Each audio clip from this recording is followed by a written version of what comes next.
आपके प्रवेश को देखते हुए अरे वाह हमरे सुरेंद्र गुरुजी आज के जमाना को देखते हुए अपने कलम से गीत पे प्रकाश डालते हैं। कहना बा कैसे?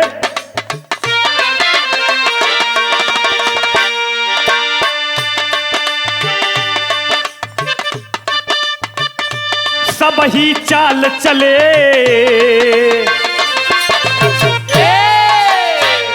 कि सब ही चाल चले मन माना दिले दीवाना बन के।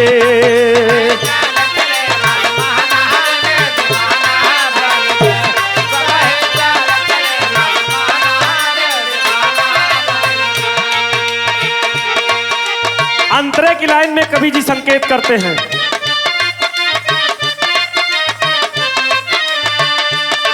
पहले सब में तो प्रेम रहल अब ईर्ष्या मन में आई गया।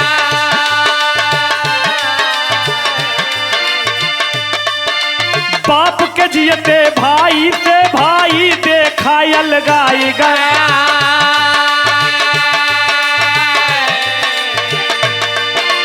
भाई बहन के प्रेम बटल सड़ुआ इनसे प्रेम बढ़ाए गया।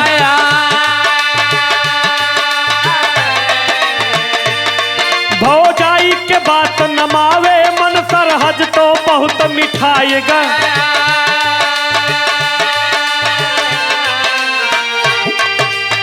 तब बदलल समाज के ताना बाना, अरे पतोहिया करई लाग मलिकाना। तो बढ़ल बसहर के आना जाना दिले दीवाना बनी के।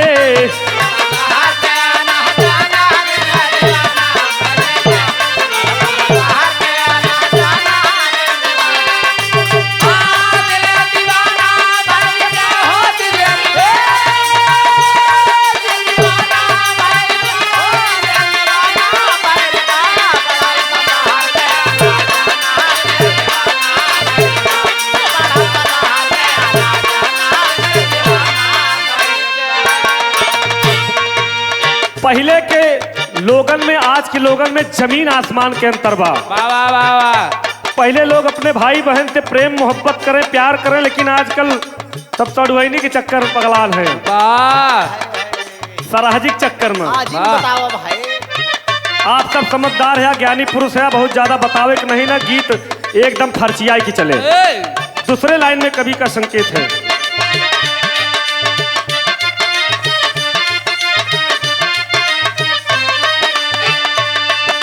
नाता रिश्ता या ना जाना फोन बतियौवल नहीं रहा।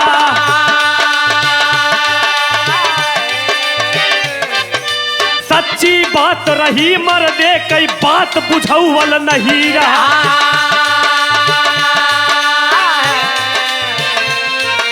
मेहनत के रोटी खाते सब जेब कटौवल नहीं रहा।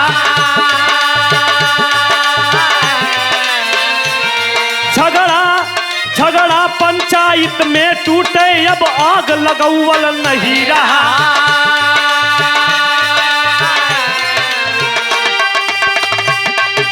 सही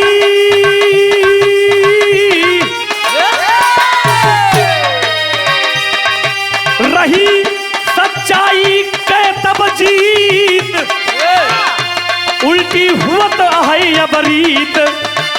फरेबी करई राज मन माना दिलै दीवाना बनी के।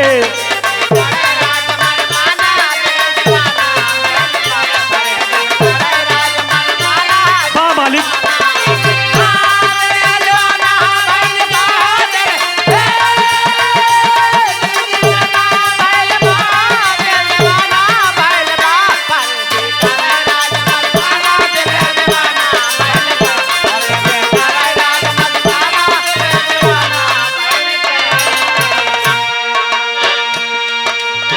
नाता रिश्ता आना जाना। पहले लोगन का समय देते रहे, नात रिश्तेदार किया जाए घंटा 2 घंटा 4 घंटा रहत रहे। आजकल फोने से कार्ड भेज दे है, फोने से फोन पे कही दे न्योता चलावा, तब फोन नहीं रहा, फोने से बतियौवल नहीं चलत रही। कहना है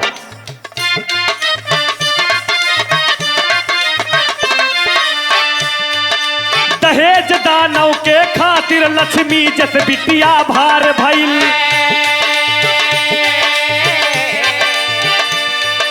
जेकर लाठी भैंस वही के नीत नियम सब छार भइल।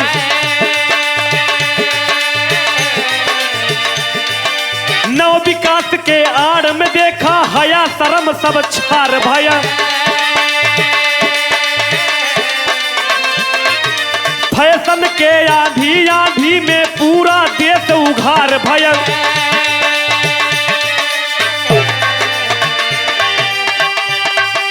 फटा चिथड़ा भयल बा फैशन,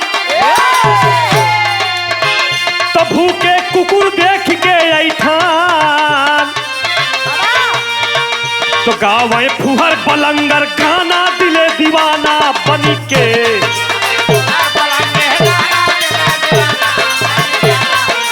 जिया मालिक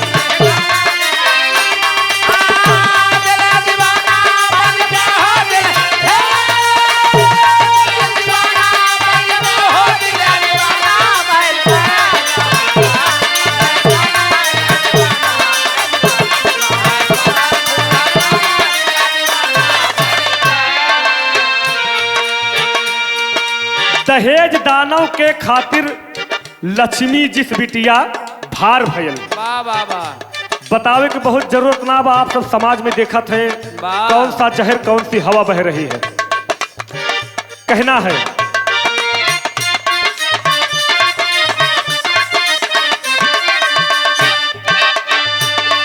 ये आज मौके वाली बात है कभी जी। जकरे सुर कई बोध भयल ना उहो गवैया बनी गईले।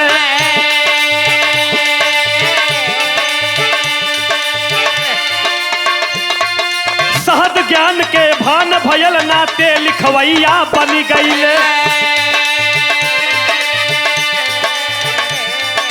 कदर न जे कै तनिकौ होला लाख लाख वही हनी गईले।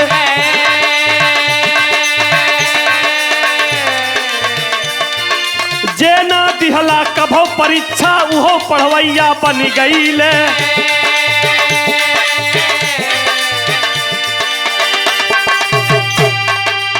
तो राधे श्याम गुरु समझावे, अरे कभी सुरेंद्र कलम चलावे। तो कुंदन गावे नया तराना दिले दीवाना बनी के। कुंदन गावे नया